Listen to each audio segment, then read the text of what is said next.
Hi mga ka-partners! I'm Bangs Mercenes, your Partners Retention Head from Branch Division. So, ilang celebrated victories na ang na-experience ko na nag-milestone ang Global Dominion. And nakaka-proud na I'm part of that victory.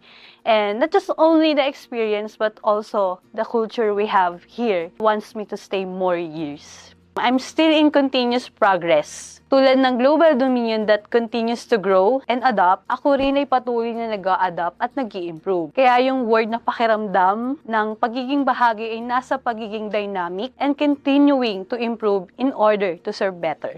Kahit nagbabago ang technology at yung ways natin sa pag-work, like yung mga remote work or work from home, ang pagsasama-sama, valuing each other as individuals, and building strong relationships within the team, malamang ay mananatiling pinaka-center of tradition dito sa Global Dominion. Tulad na lang din sa ibang mga company dito sa Pilipinas. And for me, ito yung nagbibigay ng warm, welcoming feeling sa opisina, which is naging foundation din siya para maging success in helping each other. Ang aking pangarap is maging best version of myself as a Partners Retention Head na nagsosupport sa loan consultants at syempre within our community at Global Dominion. At bawat araw na nakakatulong ako ay isang achievement sa pagtupad ng pangarap na yun.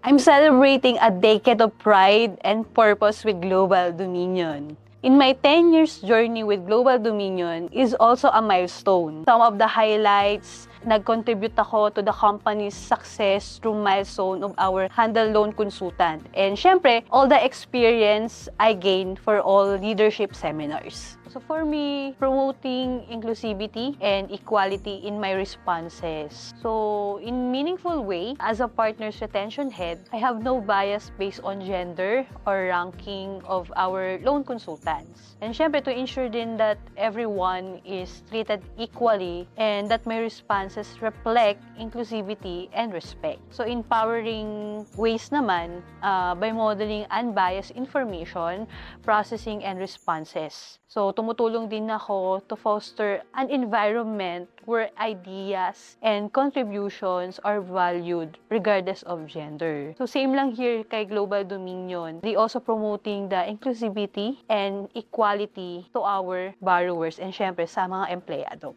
Ang pinakamahalagang aral na tinuro sa akin ng taong ito bilang isang leader at syempre ako din ay leader na rin. Based din sa pagkatao niya, tinuruan niya ako na change is constant. Also, the ability to quickly learn, adopt, and improve is the key to ongoing success and effective service. So, itong taong ito ay pinakatumatak talaga sa akin. Sa kanya, no one is left behind and lahat sa kanya is paangat, especially the people around him. Ito nga po is si Sir Ariel Dizon. So, this is the lesson I will carry with me throughout the year here kay Global Dominion.